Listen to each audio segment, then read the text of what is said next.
everyone! Welcome back to another video. In this video, I'm going to talk about my GSA international audition experience. I auditioned for GSA about 2 years ago in 2018 and I've got in since then, and it's been 2 years since I've been in the school. I've seen a lot of video on YouTube talking about their GSA audition experience, but I haven't found one about international audition. And looking back, me 2 years ago would have liked a video like this to kind of point me towards the right direction, or at least give me a gist of what will happen in the audition. Because when I auditioned for GSA at the time, I didn't even know where London is or where Guildford is. I haven't seen the school, I haven't even been to the UK, so a lot of things were quite an unknown for me at the time. So I thought I would make a video for the international community out there. Also, a small wish of mine has always been to let the Asian community know more about theatre, about drama school auditions, and kind of let young Asian performers know that theatre is a career path for them and it's possible. So here's the video! I auditioned on the 25th of March in 2018. It was a Sunday, and I auditioned at the Hong Kong Academy for Performing Arts. I applied through UCAS, which is a general university application website for the schools in the United Kingdom. The equivalent in the US would be Common App, I think, and the equivalent of that in Hong Kong would be JUPAS. The reason why I auditioned for GSA is still kind of a miracle to me. I don't know how I ended up there, but basically it was my second year of auditioning for drama schools in general. For the first year, which is my final year of secondary school, I signed up for a few American schools and I did not get into any of them. For the second year, I applied for I think 3 American schools and Mountain View, but that's all that I was planning to audition for. And in that year, I ended up going to America to actually audition for 2 of the schools. I applied in America but didn't get into any of them. I got a theatre and performance degree offer from one of the American schools, but I wasn't gonna take it because that's ultimately not really what I wanted. And when I auditioned for Mountain View, I was in Hong Kong at the time. Mountain View did send 2 people of their faculty to audition for people in Hong Kong. And after receiving a rejection from Mountain View, I was a bit devastated because obviously I haven't gotten into any of the schools I applied to for the past 2 years.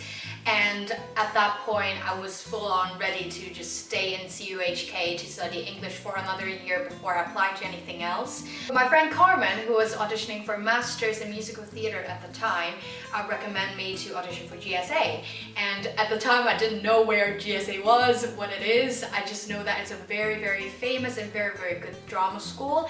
And I thought, oh my god, I'm never gonna get in. So I was so close to not applying. But I thought to myself, if I don't apply, there is literally 0 chance of me getting into any school. And I was bound to be studying a subject which I didn't want to do at all at the time. So I applied anyway, and surprisingly, 4 days before the audition, when I applied, they were still open for application. So I just went through UCAS and did the whole shebang, and there I was at the audition. Like any other drama school, I did have to prepare materials for my audition. Monologue-wise, we had to choose a Shakespeare monologue and a contemporary monologue, and there was no restrictions on plays or anything. It's just 2 very normal monologues. As for songs, they didn't really specify on whether they want a contemporary or a legit, but I went for that anyway. They really want you to sing something from the musical theatre repertoire. At that time, they also had a list of songs they want you to pick from, so one of your songs has to be from the list that they gave you. And I think the list contains quite common songs like Journey to the Past for the girls, Fly Fly Away, and for boys I think they had Proud of Your Boy from Aladdin and Santa Fe from Newsies. I think those are the general idea of the list. So one thing that I really want to talk about is who was on the panel. So I think GSA sent 4 people at the time to Hong Kong for auditions. They sent Sean McNamara, who is the head of GSA at the time and also now, and they also sent Julian Wolford, who is the head of musical theatre. They also sent Phillida Crawley-Smith, who is the head of dance, choreography and movement, and they also sent a lady who was the head of voice course singing at the time at GSA, but since she doesn't work there anymore when I got into GSA, I didn't really catch her name, but I think that's the usual combination of people that they send to international auditions. And other than that, there were 3 more people with the panel. There was a pianist they hired from Hong Kong, and there was 2 other people who I think are either dance students in Hong Kong or dance students in GSA, and they were there to assist the movement part of the audition. So what did I do in the audition? Well, there were 4 parts. So for the first part, you do a dance call. And even though I call it a dance call, it wasn't very dancey at all. It was just a movement call led by Phillida and assisted by the 2 dance students. Everyone who auditioned for musical theater, no matter if it's BA or MA, and the auditionees for acting course also do this part together. Before the movement part, you do a little bit of a dance warm-up, you kind of like roll your shoulders, breathe, and you do something across the floor, like from the corner, like you do leaps and stuff, but it's nothing very, very dancey at all. They just want to know if you can move and like free up your body and stuff, and it's all very like acty and stuff, so just make sure you act through it. So for the second part, we do some acting. As I said before, you had to prepare a Shakespeare monologue and a contemporary monologue, but at the time they only asked us to do one of them, so we are free to choose from any of the 2 that we prepared. You don't have to do the Shakespeare one, or you don't have to do the contemporary one. It's totally up to you. We were sat in a circle, which is very, very different from any other audition I've ever done. We don't really face the panel at all. We stand up and do it one by one. You are not allowed to interrupt the previous person. Make sure the previous person has completely finished their monologue before you start yours, and you get to like be really creative with the people around you, with the chairs around you. You can sit on the floor, you can do everything quite freely, which is the point that I really, really liked about the audition. In this acting part, musical theater auditionees and acting auditionees are combined as well, so it's quite a big circle. I would say it would be probably 20-something people, 30 max, I think. Yeah, so you do everything together until this point. For the third part, MT auditionees and acting auditionees are separated because it's time for the MT auditionees to do their singing. As I mentioned before, we had to pick 2 songs, and one of them has to be from the list. But then at the time, Julian told us to pick one song that we prepared, no matter if it's from the list or not. I didn't sing a song from the list, but it still ended up fine. So everyone just picked one song from their repertoire and just got up and sang it in front of a panel. And for this part, you face the panel. You don't get to sit in a circle anymore, but it's still quite chill, I think. Allow editing me to come in here for a bit, because my camera actually died at this point, and I didn't even realize until I got to edit the video. The part I missed out on was the interview and the audition attire. After the first 3 parts of the audition, the panel went into deliberation and picked a few of us to have a chat individually. Out of around 12 MT auditionees, they picked 2 MAs and 1 BA for the interviews, and I was very fortunate to be one of them. If they didn't pick you for the interviews, it means that you're let go of and probably have to come back next year. For audition attire, I wore a black t-shirt and a pair of black leggings, which is not the best outfit if you want to make a memorable impression. If I were to choose again, I probably would have worn something with a more distinct color, but it's still very comfortable to move in. Now, let's unfreeze this freeze frame and get back to the video. On my Instagram story yesterday, I put out a question asking if you guys have anything to ask me regarding to auditions for GSA or just drama schools in general. You guys gave me a few questions and I will answer them now. The first question is about song and monologue choices. My go-to audition songs for drama schools were I'd Give My Life For You from Miss Saigon, this is my contemporary, and for legit I chose Show Me from My Fair Lady, and because of GSA's audition I had to pick one from their list, so I picked Fly Fly Away from Catch Me If You Can because at the time I was rehearsing for the show. I wasn't playing the title role or anything, I was just in the ensemble, but I know the song quite well, so I thought I would pick it just in case I need it. At the end, of course, they only asked us to sing one song, so I sang I'd Give My Life For You from Miss Saigon, just because it is my go-to. I know this song at the back of my hand. It really shows off my belting quality, and the song is quite meaty and quite acty, so it really shows off that part of me as well. For monologue, we had to choose a Shakespeare and a contemporary one. For my Shakespeare monologue, I chose Viola's monologue from Twelfth Night. It was the one I left no ring with her, that really overused one. For contemporary monologue, I chose a monologue from the play Like a Virgin, and it's a British play, and the character who was speaking the monologue was called Angela. If I were to give an advice now, don't choose my Shakespeare monologue because it's so overdone. Everyone's doing it. In my GSA audition, I think one other girl was doing the same monologue. In my Mountain View one, there are 2 other girls doing the same monologue as me, and it was just the most overused monologue ever. So don't choose that. And if you're really familiar with Shakespeare text and you're really good at deciphering it, choose something more obscure. And if you're not really familiar with Shakespeare texts, go on No Fear Shakespeare or like Sparks Notes or anything to help you understand the whole monologue, understand every word you're saying, because I've never gotten asked about any of my plays or any of my monologues and what they are doing and stuff like that. But if you don't know your words, if you don't know what they mean, the panel can really tell. So if you want to avoid the embarrassment, just know your words, know what your monologue means. And for monologues and songs, your materials in general, pick something that's close to your age range, really shows off a character arc or a vocal quality or a vocal range. Don't pick something that's really upsetting or really vile. Don't pick anything that's about brutally murdering someone. I remember one of our teachers in GSA used to tell us about these auditions and how people used to do monologues about like cutting someone's head off or like eating organs and stuff like that. Don't be that person who causes everyone to like cringe or like want to throw up. Don't be that person. Just pick something that you can relate to, so it will really help you act through it as well, and it will really show you off. And also be creative with it, because as I said before, when you're doing your monologue, you were set in a circle. I remember when I was doing my monologue at the time, my monologue is about the character telling off her friend for her not being sympathetic enough when my character is suffering from cancer. At the time, because Carmen and I were auditioning together, so I literally was like yelling around the circle, and I wasn't running around, but I literally grabbed her, threatened her and stuff like that. So just be as creative as you can be. You can sit on the floor, you can like use your chair, do anything that will make them remember you, but nothing too extra.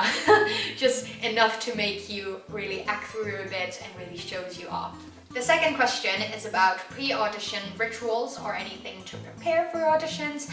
I didn't really have a pre-audition ritual at the time, but a few things that I made sure that I did prepare before the audition for such a limited time was I marked my sheet music. I really made sure that I have my cut down and I throw away the pages which I don't want to be played, and I organized it really properly and put all the sheet music in a clear holder, and I made sure that the pianist can flip through it really easily. One really good tip about sheet music is if your sheet music is no longer than 4 pages, you can tape them so the pianists don't even have to flip through the sheet music, they can just lay it all out. But if it's longer than 4 pages, it's better for you to put it in some kind of binder or clear holder so that they can really easily flip through it. Don't over rehearse before your audition, because if you know your materials, you know it, and if you don't, you don't. So there's no point cramming words and cramming notes into your brains right before an audition to make yourself even more nervous than you were. And instead, you can focus on energizing yourself. You can stretch a bit, make sure you don't tear any muscles in your auditions. You can also do your vocal warm-up, make sure your voice is warm, make sure you're hydrated. You can also jump around a bit to make sure you're awake, because sometimes the audition can happen really early and you don't want to be half asleep during those auditions. Also, make sure that you're calm. And I know it is a really hard thing to do, but nerves can really get the best of you, and you don't want that. You can like sit around in a corner, do some meditation and take some deep breaths, make sure you're not shaking and stuff like that, and so you're fully prepared for audition. The third question was about audition etiquette. I have a few pointers that I want to mention. It's just literally general politeness and kindness and honesty. The first thing I want to talk about is names. Because if you're like me, whose name is not really commonly known, it's sometimes hard to spell for some people right off the bat. You would probably want to tell them what is your first name and what is your last name. For example, if I go into audition, I'll be like, hi, I'm Yingyu Lee. Yingyu is my first name, Lee is my last name, and when they take the attendance, it will be easier for them to find your name and easier for them to note you down. And don't be afraid to repeat your name or spell it out. It is not rude at all. It will really help them in terms of ticking the attendance, handing out name tags and stuff, and it will really help them speed up the whole process. There are certain people who will go around and ask other people about what materials they prepare, what monologues they're doing, what songs they're doing. Chances are they're quite insecure about themselves and they like to ask around to intimidate people. And I know sometimes people ask out of kindness and those are fine. If you're asking out of the fact that you want to intimidate someone, just don't, because that's not polite and that doesn't do any good. There's no use creating extra competition between the auditionees. All you want to do is make friends, really. So just be respectful in and out of the room. Outside of the room, don't ignore people and completely shut people off. Don't yell or like scream when you see your friends. Just like make small talks, and it's completely fine as well if you want to sit in a corner and just do some meditation, calm yourself down and stuff like that. But just don't shut people off if they want to have a conversation. One very important thing, switch your phone off, because you don't want it to go off in the middle of the audition and it will look really, really bad for you. So just don't have your phone on at all. A very big thing about your song, after finishing your song, please don't say that's it or thank you before the panel say anything. It is better for you to finish your whole acting process, wait for the outro to finish, hold a few seconds. If the panel says thank you or thank you for your time or anything, let them end your segment, because if you say that's it or thank you or just cut yourself off before the intro even finishes, it will look really abrupt and rude sometimes, so just don't do that. Be nice to the pianist, because the pianist had a lot of training to be able to be that brilliant, to sight read everyone's songs in everyone's audition. So when you hand your sheet music to them, don't throw it onto the piano stand. Really politely hand it to them. Make sure that you have your cut, you have your tempo in mind.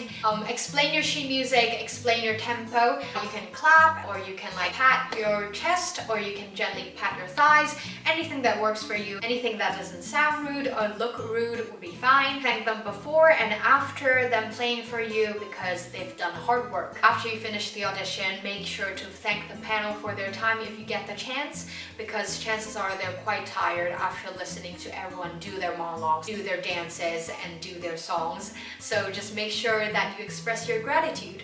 The fourth question, was I nervous? How did I cope with nervousness? In my GSA audition, no, I wasn't nervous, simply because I didn't think I would get in. At that point, I was like, well, this is the last chance. If they take me, I'm lucky. If they don't, I'll just try next year. So I didn't really have that much pressure, and also there's no use making myself nervous, because I know that nerves really get the best of me. I used to have this like nervous shake whenever I do auditions, and that really affected my vibrato, and that didn't sound pretty, so I wasn't gonna make myself more nervous than I already was. Also, a few friends were auditioning with me. Carmen was auditioning with me, Isabella was auditioning with me, Misha was auditioning with me, and eventually I got to know Edwin, who was also auditioning with me at the time, but I didn't know him at the time, but he was brilliant as well. The order of the auditions really suited me, because dance, I would say, I'm really familiar with, and I've danced since a really young age. So dance really put me into the zone and really got me into the acting atmosphere, so to speak. And then we had acting, which is one part that I wasn't really confident with, but because we were in a circle and not staring the panel straight in the eye, it made me more relaxed. And because I was able to like grab Carmen and like go around the circle, so that gave me more of a target when I was acting, which is really helpful to me at the time. For the singing part, which was the part that I was most confident with, I was singing a song that I knew at the back of my hand. For me to end the audition with the trait that I think that I'm most confident with was really nice, which is why I wasn't really nervous at all in my GSA audition. And in terms of how to cope with nervousness, this. Make sure that you have your materials prepared. Don't ask people about their materials if it's not necessary. Be friendly, be polite. Make sure you're hydrated. Don't drink too much water to a point where you need to pee when you're auditioning. Yeah, those things really calmed me down when I was auditioning for drama school, so I think those were useful. The last question is how to present yourself without sounding pretentious or looking pretentious, which I think is a really good question. One very simple guideline, just be yourself. I know it's cliche and I know it's vague, but it's true. The panel wants to see you, they want to see your individuality, they want to see you shine the brightest, because at the end of the day, they want someone they can train. They don't need a perfect performer, because if you're already perfect, there's no point in accepting you into training, there's no point in getting a degree. You can literally go into the industry and get all the roles and win all the awards. There's no point in them accepting you as a student. They want someone coachable. When they make a suggestion about a certain line or a certain lyric and they want you to sing it in a different way with a different emotion, intention, or vocal quality, just do it anyway, even if you don't like it, because that shows your openness and that shows that you're coachable, and that's what they want to see in an audition. One very good way to present yourself as a coachable performer is be punctual, and by that I mean be early, because if you're late for the audition, who knows what else will you be late for. They want someone who will arrive early for a class, for a rehearsal, for an audition. They want someone who is ready to go before rehearsal even starts. So it will be really great if you arrive at least half an hour or 15 minutes early before the audition to show that you're dedicated and you want to be in their school. One thing that I remind myself to this day constantly is slow down when you talk, because when you're nervous, you unintentionally speed up and people can't hear a word you're saying. No matter if it's a self-introduction or in the interview, you just don't want to be speeding up and not even knowing what yourself is saying. So make sure you slow down, make sure you articulate. So that's all for the video today. Thank you for joining me in reflecting my international audition for GSA. If you would like to know any more about my life in GSA, for example, my life as an international student at GSA and what my experience has been so far, I would be really glad to do another video and talk about it. Perhaps do another Q&A on my Instagram page as well. I'm really open to suggestions, so leave your comments down below, DM me on Instagram. Don't forget to like this video, subscribe to my channel, and there will be more to come. Thank you for joining in. Bye!